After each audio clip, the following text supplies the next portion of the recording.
ബഹുമാനായ അബ്ദുറഹ്മാൻ അൻസാരി വർപ്പൂരിന്റെ ഒരു ക്ലിപ്പ്. എന്താ, പത്തപ്പിരിയ മുസ്ലിയാര് ഒരു കള്ള ഹദീസ് ഉണ്ടാക്കി റസൂലുള്ളാഹിന്റെ പേരിൽ.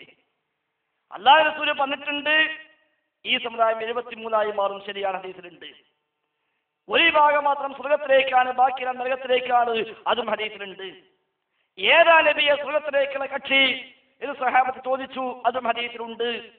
നബി തങ്ങൾ പറഞ്ഞ മറുപടി പല രൂപങ്ങൾ ഹദീസിൽ കാണാം. ചില റിപ്പോർട്ടിൽ മാ അന അലൈഹി വഅസ്ഹാബി എന്നാണ്, വേറെ ചില റിപ്പോർട്ടിൽ മാ അന അലൈഹിൽ യൗമ വഅസ്ഹാബി എന്നാണ്, മറ്റു ചില റിപ്പോർട്ടുകളിൽ ഹിയ അൽ ഫിർഖത്തുൻ നാജിയ എന്ന് കാണാം, ഹിയൽ ജമാഅ എന്ന് കാണാം. ഇങ്ങനെ വ്യത്യസ്ത പദപ്രയോഗങ്ങളിൽ നബി തങ്ങൾ പഠിപ്പിച്ചിട്ടുണ്ട്. പക്ഷെ റഷീദ് സഖാഫി എന്താക്കി, അവിടെ നബി തങ്ങൾ പറയാത്തൊരു വാചകം പറഞ്ഞുവെന്ന് സ്ഥിരപ്പെടാത്തൊരു വാചകം അയാള് പറഞ്ഞു. അതെന്താ, ഏതാ നബിയെ സ്വർഗത്തിലേക്ക് ചോദിക്കുമ്പോൾ നബി തങ്ങൾ പറയുന്നു ഹും അഹ്ലുസ് സുന്ന വൽ ജമാഅ, അവർ സുന്നികളാകുന്നു. ഹും അഹ്ലുസ് സുന്ന വൽ ജമാഅ, അവർ സുന്നികളാകുന്നു എന്നാ പത്തപ്പിരിയ മുസ്ലിയാരുടെ വക. ഈ ക്ലിപ്പിട്ടിട്ട് അൻസാരി ചോദിച്ചു, ഇത് ശുദ്ധമായ കളവാണ്, ഈ പദം ഹദീസിൽ വന്നിട്ടില്ല. കാരണം ജില്ലാ സമ്മേളനം എന്ന പേരും പറഞ്ഞ് ഇവർ നടത്തിയ സമ്മേളനത്തിന് ഇവർ തന്നെ ഇറക്കിയ ലഘുരേഖ സുന്നത്തുൽ പേരിൽ അതിന്റെ ഒന്നാമത്തെ വാചകം എന്താ, സുന്നത്തുൽ ജമാഅത്ത് എന്ന പദപ്രയോഗം സ്വഹാബത്തിന്റെ കാലം മുതലാണ് പ്രയോഗിച്ചു പോകുന്നത് എന്ന അത് അവർ തന്നെ എഴുതിയിട്ടുണ്ട്. അപ്പൊ ഈ ഹും അഹ്ലുസ് സുന്ന വൽ ജമാഅ എന്ന് നബിതങ്ങൾ പറഞ്ഞിട്ടില്ല, ആ പദം നബിതങ്ങൾ പറഞ്ഞിട്ടില്ല എന്ന് അൻസാരി പറഞ്ഞു. കിതാബിലുണ്ടോ കാണിക്കൂ എന്ന് അൻസാരി വെല്ലുവിളിച്ചു. കുറെ കാലം മുസ്ലിയാക്കന്മാർ തപ്പി, എവിടെങ്കിലും ഉണ്ടോ നോക്കാൻ വേണ്ടി, കിട്ടിയില്ല. അവസാനം പിന്നൊരു കിതാബ് കിട്ടി. കിതാബ് ആയാ മതിയല്ലോ, ഏത് സൈസാ എന്ത് കോല നോക്കേണ്ട കാര്യമില്ല. അപ്പൊ ആ കിതാബില് അഹ്ലുസ് സുന്ന വൽ ജമാഅ എന്നത് ഹുമ്മില്ല, അപ്പോഴും ഹുമ്മ് പുറത്താ.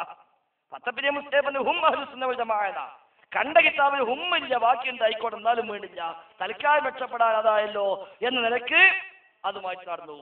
അങ്ങനെ കണ്ടോ വെല്ലുവിളിക്കണത്, ഹദീസ് ഉണ്ടോ എന്നാ ചോദിക്കണത്, കിതാബ് ഉണ്ടോ ചോദിക്കണത്. ഹദീസ് ഉണ്ടോ അല്ലെങ്കിൽ ഹദീസ് കിതാബ് നോക്കണ്ടേ. ഇലാ തംബീഹുൽ വാഫിരീൻ അബുൽ ഹൈസ് സമർഖന്ദി 373 വഫാത്തായ പണ്ഡിതനാണ് എന്ന് പറഞ്ഞിട്ട് അലവി സഖാഫ് ഏറ്റെടുത്ത് രംഗത്തിറങ്ങി. ഇപ്രകാരമുള്ള ഒരു ഹദീസിനെ കുറിച്ച് മുജാഹിദ് മൗലവിമാര് സുന്നി പണ്ഡിതനായ പ്രസംഗകനായ റഷീദ് സഖാഫി പ്രസംഗിച്ചപ്പോ അതിനെ വിമർശിക്കുകയാണ്, നിഷേധിക്കുകയാണ്. ഞാൻ ഒന്നാമത് അതാണ് കേൾപ്പിക്കുന്നത്. ഇവർക്ക് പ്രമാണത്തെക്കുറിച്ച് എത്രമാത്രം വിവരമുണ്ട് എന്ന് നമുക്കറിയാം, നമുക്ക് മനസ്സിലാക്കാൻ ഇത് ഉപകരിക്കും. നിങ്ങൾ കേട്ടോളൂ. ആദ്യം റഷീദ് സഖാഫി പ്രസംഗിക്കും, പിന്നെ അതിനെ ക്രോസ് ചെയ്തുകൊണ്ട് മുജാഹിദിന്റെ സംസ്ഥാന ലെവലിൽ പ്രവർത്തിച്ച ഒരു മൗലവിയുണ്ട് അൻസാരി, അയാൾ സംസാരിക്കും. രണ്ടുപേരും പറയുന്നത് നിങ്ങൾ കേട്ടോളൂ. ആദ്യം റഷീദ് സഖാഫി പ്രസംഗിക്കട്ടെ. ഒരു കക്ഷി ഒഴികെ സ്വഹാബത്തിന്റെ ചോദ്യം മൻ ഹും യാ റസൂലല്ലാഹ്, ആരാണ് പ്രവാചകരെ ആ സ്വർഗ്ഗാവകാശികൾ? ഉടനെ റസൂലുള്ളാഹി കൊടുത്ത മറുപടി എന്താ, ഹും അഹ്ലുൽ കിതാബി വസുന്ന, അത് ഖുർആൻ സുന്നത്ത് മുറുക്കി പിടിക്കുന്നവർ എന്ന് റസൂലുള്ളാഹി പറഞ്ഞിട്ടില്ല. ഹും അഹ്ലുൽ ഇസ്ലാഹി, അവർ ഇസ്ലാഹികളാണ്, റസൂലുള്ളാഹി തങ്ങൾ പറഞ്ഞിട്ടില്ല. ഹും അഹ്ലുൽ സലഫി, അവർ സലഫികളാണ്, റസൂലുള്ളാഹി തങ്ങൾ പറഞ്ഞിട്ടില്ല. ഹും അഹ്ലുസ് സ്വലാത്തി വസ്സിയാമി വസ്സകാത്ത്, നിസ്കാരവും നോമ്പും സകാത്തും മറ്റുമൊക്കെ നടത്തുന്നവരാണ്, പ്രവാചകർ പറഞ്ഞിട്ടില്ല. പിന്നെന്താ പ്രവാചകർ പറഞ്ഞത്? വളരെ നിരീക്ഷിച്ച, വളരെ സൂക്ഷ്മതയോടുകൂടെ ഭാവി കണ്ടറിഞ്ഞ പ്രവാചകർ ഐഡന്റിറ്റി കാട്ടി നിൽക്കുക. ആർക്ക്? വീട്ടിൽ പോകുന്ന വോട്ടർമാർക്കല്ല, സ്വർഗത്തിൽ പോകുന്ന അന്യായികൾക്കാണ്. റസൂലുള്ളാഹി ഐഡന്റിറ്റി കാട്ടുക. എന്താ അതിലുള്ളത്? ഹും അഹ്ലുസ് സുന്നത്തി വൽ ജമാഅ, അവർ സുന്നികളാണ്. ഞങ്ങളെ നരകത്ത് കാക്കാൻ റഷീദ് സഖാഫി ചെയ്താണ്ട് നിങ്ങള്. റഷീദ് സഖാഫി റസൂലുള്ളാഹിന്റെ ഒരു പ്രവചനാന്ന് മനസ്സിലായി, പുലർന്നതാണ്. എന്റെ സമുദായം 73 വിഭാഗമാകും, അത് റസൂലുള്ളാഹി പറഞ്ഞിട്ടുണ്ട്. എല്ലാവരും നരകത്തിൽ ഇല്ലാ മില്ലത്തൻ വാഹിദ, ഒരൊറ്റ കക്ഷി ഒഴികെ. മൻഹും യാ റസൂലല്ലാഹ്, ആരാണ് പ്രവാചകരെ എന്ന് സഹാബത്ത് ചോദിച്ചു. അപ്പൊ റഷീദ് സഖാഫി വിശദീകരിക്ക, ഹും അഹ്ലുൽ കിതാബി വസുന്ന, അവര് കിതാബും സുന്നത്തും മുറുകെ പിടിക്കണവരാണെന്ന് പറഞ്ഞില്ല, ഞങ്ങളാണ് അത് പറയല്. ഹും അഹ്ലുൽ ഇസ്ലാഹി, ഇസ്ലാഹികളാണ് എന്ന് പറഞ്ഞില്ല, അത് ഞങ്ങളാണ് പറയല്. ഹും അഹ്ലു സലഫി, സലഫികളാണ് എന്ന് പറഞ്ഞില്ല, അതും ഞങ്ങളാ പറയല്. അവർ റസൂലുള്ളാഹി അതൊന്നും പറഞ്ഞില്ല. പിന്നെ തബ്ലീഗരെ പറ്റിയാണോ തോന്നുന്നത്? ഹും അഹ്ലു സ്വലാത്തി വസ്സിയാമി വസ്സകാത്തി. ഓലുള്ള പുസ്കാരം സക്കാത്ത് നോമ്പ് പറഞ്ഞിട്ട് അത് മാത്രം പറഞ്ഞ് ഞങ്ങൾ ഉത്ബുദ്ധരാക്കാൻ ശ്രമിക്കണത് ഓലെ പറ്റിയാവും. അങ്ങനെ റസൂൽ പറഞ്ഞിട്ടില്ല. പിന്നെ ആരെ പറ്റിയാണ് റസൂലുള്ളാഹി സ്വല്ലല്ലാഹു അലൈഹി വസല്ലം പറഞ്ഞത്? ദീർഘവീക്ഷണത്തോടുകൂടി റഷീദ് സഖാഫിയെ പോലുള്ള ആളുകൾ അംഗമായി ചേർന്ന സംഘടനയായ ഹും അഹ്ലു സുന്നത്തി വൽ ജമാഅ എന്ന് റസൂലുള്ളാഹി പറഞ്ഞു. പച്ച നുണ. എന്റെ പ്രസംഗം കേൾക്കുന്ന ഏതെങ്കിലും മുദദ്ദിസുമാരോ മുതഅല്ലിമാരോ മുസ്ലിയാക്കന്മാരോ ഉണ്ടെങ്കിൽ ആ ഹദീസ് ഒന്ന് കൊണ്ടുവരി, ഇപ്പൊ തന്നെ കൊണ്ടുവരി. ഈ പ്രസംഗം കഴിയുന്ന സമയം തരാ. ഇത് കഴിഞ്ഞിട്ട് ഇതിന്റെ പ്രവർത്തകരോടുണ്ട് ഈ റഷീദ് സഖാഫി പറഞ്ഞ ഈ ഹദീസ് എവിടെ, അതേത് ഹദീസ് ഗ്രന്ഥത്തിൽ, ആരുദ്ധരിച്ചു, സ്വഹീഹാണോ ലഈഫാണോ? ഞാൻ പറയട്ടെ, അങ്ങനെ ഒരു ഹദീസ് ലഈഫ് പോലും ഉദ്ധരിക്കാൻ സഖാഫിക്കോ സഖാഫിയെ കൊണ്ടു നടക്കുന്നവർക്കോ കഴിയില്ല. നിങ്ങളെ കാലിവിടെ ഉണ്ടെന്ന് പറഞ്ഞല്ലോ, കാലിനോട് പോയി ചോദിക്കി. അല്ലോ എന്താ മൂപ്പര വെല്ലുവിളി? ഉശിരം വെല്ലുവിളിയാ. കാലേര് മുതലും കെട്ട് മുത്താലിമീങ്ങൾ വരേക്കുള്ള വെല്ലുവിളി, ഉശിരം വെല്ലുവിളി. അങ്ങനത്തെ ഒരു ഹദീസ് തന്നെ ഇല്ല, കാണിച്ചു തരാൻ കഴിയുമോ? അപ്പൊ ഇതിങ്ങനെ കേൾക്കുമ്പോ മുജാഹിദുകൾക്ക് മുന്നിലിരിക്കുന്ന മുജാഹിദുകളുടെ സന്തോഷം, ഓ നമ്മളെ മൗലവിന്റെ ഒരു വിവരം എത്രയാണ് അങ്ങനെ. അപ്പൊ ഈ വിവരം എന്താണ്? സാധുവിന് മുജാഹിദ് ആഫീസിൽ നിന്ന് കൊടുക്കുന്ന ഷീറ്റിലുള്ള വിവരാണ്.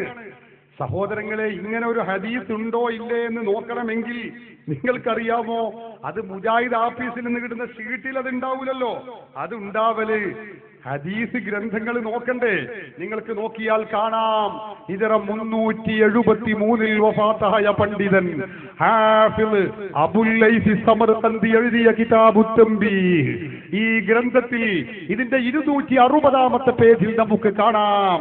ആരംഭ റസൂലിനോട് ചോദിച്ചു, നബിയെ 70 ചില്ലാനം വിഭാഗമായി മുസ്ലിം സമുദായം ഛിന്ന ഭിന്നമാകുമ്പോ സ്വർഗത്തിലേക്ക് പോകുന്ന ഒരു വിഭാഗം ആരാണ് നബിയെ? അള്ളാഹുവിന്റെ റസൂലിന്റെ മറുപടി, ഖാല അഹ്ലുസ് സുന്നത്തി വൽ ജമാഅ, ഖാല റസൂലുള്ളാഹി. സുന്നത്ത് ജമാഅത്ത് അഹ്ലുസ് സുന്നത്താണ് സ്വർഗത്തിലേക്ക് പോവുക. കണ്ടോളിങ്ങൾ, ഹദീസ് ഗ്രന്ഥങ്ങളിൽ ഇതുണ്ട്, പക്ഷേ ആഫീസിൽ നിന്ന് കിട്ടുന്ന ഷീറ്റിൽ ഇതുണ്ടാവൂല. പക്ഷെ മൂപ്പര് ആലോചിച്ചില്ല. ഹദീസ് കിതാബ് നോക്കണ്ടേ പറയുമ്പോ എന്നാ കാണിച്ചു കൊടുക്കേണ്ട ഹദീസ് കിതാബല്ലേ? അബുൽ ലൈസ് സമർഖന്ദിയുടെ തംബീഹുൽ ഗാഫിലീൻ ഹദീസ് കിതാബാണ് എന്ന് ലോകത്ത് അലവി സഖാഫിന്റെ വേറെ മനുഷ്യൻ പറയില്ല. മൂപ്പർക്ക് പിന്നെ ഞങ്ങൾ എന്തു ചെയ്തും പറയാലോ. ഞാൻ നേരത്തെ പറഞ്ഞില്ലേ, അസദ് സഖാഫി വന്നത് മൂപ്പര് കിതാബ് വായിച്ച് അങ്ങനെ കഞ്ഞി കട്ടിഞ്ഞ് പഞ്ഞ് കേൾക്കാൻ അഞ്ച് പോയി പോകും. അപ്പൊ അതൊക്കെ ശ്രദ്ധിക്കുക. അലവി സഖാഫി കിതാബ് വായിച്ച എന്താ ഗതി?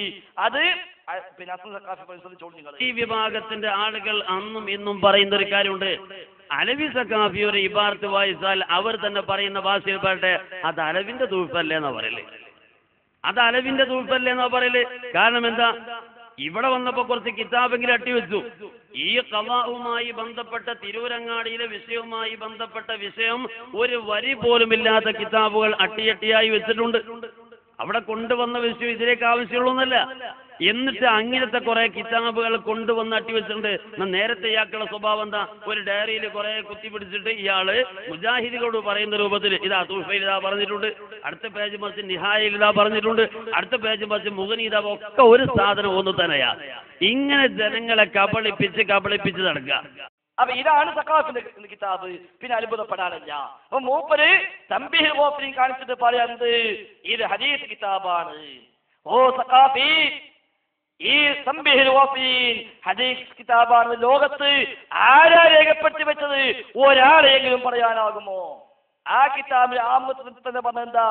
ഇത് സുഹുദിന്റെ കിതാബാണ്, അഖ്ലാഖ് പറയുന്ന കിതാബാണ്, വഅദിന്റെ കിതാബാണ് എന്നാ എഴുതി വെച്ചത്. ഹദീസ് കിതാബാണെന്നല്ല. മാത്രവുമല്ല, ഈ കിതാബിനെ പറ്റിയാണ് ഹാഫിദ് ദഹബി സീറു അലാമിൻ നുബൈ രേഖപ്പെടുത്തി വെച്ചത്.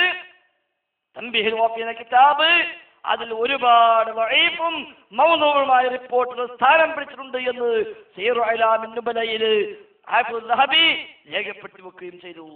ദഈഫും മൗദൂഉം ഒരുപാട് സ്ഥാനം പിടിച്ച കിതാബാണ് എന്ന്. ഈ കാലത്ത് ജീവിച്ച പണ്ഡിതന്മാരെ പോലും, സലഫി പണ്ഡിതന്മാരല്ല, സലഫി പണ്ഡിതന്മാരെ വിമർശിക്കാൻ രംഗത്ത് വന്ന പണ്ഡിതന്മാർ, അവരെ പോലും രേഖപ്പെടുത്തി വെച്ചെന്താണ്? സ്വഹീഹും ദഈഫും വേർതിരിച്ചറിയാൻ കഴിയാത്ത ആളുകൾ തംബീഹുൽ ഗാഫിലീൻ എന്ന കിതാബ് വായിക്കാൻ പോലും പാടില്ല. സ്വഹീഹും ദഈഫും വേർതിരിച്ച് മനസ്സിലാക്കാൻ കഴിയാത്ത ഒരാൾക്ക് തംബീഹുൽ ഗാഫിൽ എന്ന കിതാബ് വായിക്കാൻ പോലും പാടില്ല. കാരണം അതിന് മാത്രം മൗദൂആയ ഹദീസുകൾ, നിർമ്മിത ഹദീസുകൾ കൊണ്ട് കുത്തി നിറക്കപ്പെട്ട കിതാബാണ് എന്ന് പണ്ഡിതന്മാരും മുൻഗാമികളും ആധുനികരും എഴുതി വെച്ച കിതാബ്. ആ കിതാബ് പൊക്കിപ്പിടിച്ച് സ്ക്രീനിൽ കാണിച്ചിട്ടാണ് അലവി സഖാഫ് എന്ത് പറഞ്ഞത്? കണ്ടോ, ഹദീസ് കിതാബ് വായിക്കണ്ടേ, ആഫീസിന് ഷീട്ട് കിട്ടിയാൽ ആ ഷീട്ട് നോക്കി അത് കാണൂല എന്ന് പറഞ്ഞിട്ട് മുപ്പത് വെല്ലുവിളി. തംബീഹുൽ ഗാഫിൽ മുജാഹിദും കണ്ടവർ തന്നെയാണ്, അവരും വായിക്കുന്നവർ തന്നെയാണ്. അവിടെ കൈകൾ ആ കിതാബുണ്ട്, നിങ്ങൾക്ക് സ്ക്രീൻ തംബീഹുൽ ഗാഫിൽ. അതിന് ബാബുൽ അമലി ബിസ്സുന്ന എന്ന അധ്യായമാണ് നിങ്ങളിപ്പോ കണ്ടുകൊണ്ടിരിക്കുന്നത്. ആ അധ്യായത്തിലാണ് ഈ റിപ്പോർട്ട് വന്നത്. അതിലെന്താ പരമ്പരയില്ല, ആര് പറഞ്ഞു എന്നില്ല, എവിടുന്ന് കിട്ടിയെന്നില്ല. എന്താ വന്നത് കണ്ടോ നിങ്ങൾ? അൻ റസൂലില്ലാഹി സ്വല്ലല്ലാഹു അലൈഹി വസല്ലം എന്നാ തുടങ്ങുന്നത് തന്നെ. തുടക്കം തന്നെ അൻ റസൂലില്ലാ, നബിയെ തൊട്ട് ഉദ്ധരിക്കപ്പെട്ടിരിക്കുന്നു, വന്നിരിക്കുന്നു, കിട്ടിയിരിക്കുന്നു. ആർക്ക് കിട്ടി, ആര് കേട്ടു, എവിടുന്ന് കിട്ടി, ഒന്നുമില്ല. അപ്പോൾ സമർക്കന്തി വഫാത്താകുന്നത് ഹിജ്റ 373 നബി തങ്ങൾ വഫാത്തായി 363 കൊല്ലത്തിന്. ഇതിനിടയ്ക്ക് ചുരുങ്ങിയ പക്ഷം ഒരു 8 or 9 തലമുറ കഴിഞ്ഞു പോയിട്ടുണ്ട്. അപ്പൊ സമർക്കന്തി മുതൽ നബിതങ്ങൾ വരെ എത്തണം, പരമ്പര ഇല്ല, കിട്ടിയിട്ടില്ല. അല്ലെങ്കിൽ ഇന്ന കിതാബ് ഇന്ന ഇമാം ഉദ്ധരിച്ചുവെന്ന് സമർക്കന്തി പറയണം, പറഞ്ഞിട്ടില്ല. ഇനി സഖാഫിമാരെ മുഴുവൻ ചോദിക്കട്ടെ, ഈ ഒരു ഹദീസ് നബിതങ്ങൾ പറഞ്ഞുവെന്ന പേരിൽ നിങ്ങൾ പ്രചരിപ്പിച്ചുവല്ലോ എങ്കിൽ രണ്ടാളൊന്ന് സംഭവിക്കണം. ഒന്നുകിൽ നിങ്ങൾ അത് സമർത്ഥിക്കണം, അല്ലാത്ത പക്ഷം നബിതങ്ങൾ പറഞ്ഞില്ലേ, മൻ റവാ അന്നി ഹദീസ യറാ അന്നഹു കദിബുൻ ഫഹുവ അഹദുൽ കാദിബൈൻ. എന്റെ പേരിൽ ആരെങ്കിലും ഒരു ഹദീസ് ഉദ്ധരിച്ചാൽ യറാ അന്നഹു കദിബുൻ, അവൻ അഭിപ്രായമുണ്ട് അത് കളവാണ് എന്ന്, വ്യാജമാണ് എന്ന് അവൻ അഭിപ്രായമുണ്ട്, എന്നിട്ടും ഞാൻ പറഞ്ഞുവെന്ന് പറഞ്ഞുകൊണ്ട് അതുമായി രംഗത്ത് വന്നാൽ ആ കളവിന് കൂട്ടുനിന്ന കള്ളന്മാരിൽ ഒരാൾ ഇവനുമാണ് എന്ന് ഹബീബായ മുത്ത് മുഹമ്മദ് മുസ്തഫ സ്വല്ലല്ലാഹു അലൈഹി വസല്ലം തങ്ങൾ പഠിപ്പിച്ചത് നിങ്ങൾ ഗൗരവമായി ആലോചിക്കണേ എന്നാ സൂചിപ്പിക്കാറുള്ളത്. അതല്ലെങ്കിൽ സമർക്കന്തി മുതൽ നബി തങ്ങൾ വരെത്തുന്ന പരമ്പര വായിക്കാൻ നിങ്ങൾ തയ്യാറാവണം. ആ പരമ്പരയിലെ ഓരോ റിപ്പോർട്ടർമാരും സ്വീകാര്യോഗ്യരാണ് എന്ന് തെളിയിക്കാൻ നിങ്ങൾക്ക് സാധിക്കണം. മൂന്നാമതായി തംബീഹുൽ ഗാഫിലീൻ ഹദീസ് കിതാബാണ് എന്ന് തെളിയിക്കാൻ നിങ്ങൾക്കാകണം. അതൊന്നുമില്ലാതെ മുൻഗാമികള് മൗദൂഅ് കൊണ്ട് നിറയ്ക്കപ്പെട്ട കിതാബാണ് എന്ന് എഴുതി വെച്ചൊരു കിതാബ്, ഈ ആധുനികരെ പോലും വായിക്കാൻ പാടില്ല എന്ന് വിധി എഴുതിയ ഒരു കിതാബ്, ആ കിതാബും പൊക്കിപ്പിടിച്ച് ഇതാ ഹദീസ് കിതാബാണെന്ന് പറഞ്ഞുകൊണ്ട് ഈ സമുദായത്തെ പറ്റിക്കയറിയ നിങ്ങൾ പരസ്യമായി തൗബ ചെയ്തെങ്കിലല്ലാതെ രക്ഷയില്ല എന്നാണ് സാന്ദർഭികമായി അതുമായി ബന്ധപ്പെട്ട് സൂചിപ്പിക്കാനുള്ളത്. ഏതായാലും ആ വിഷയം അവിടെ കെട്ട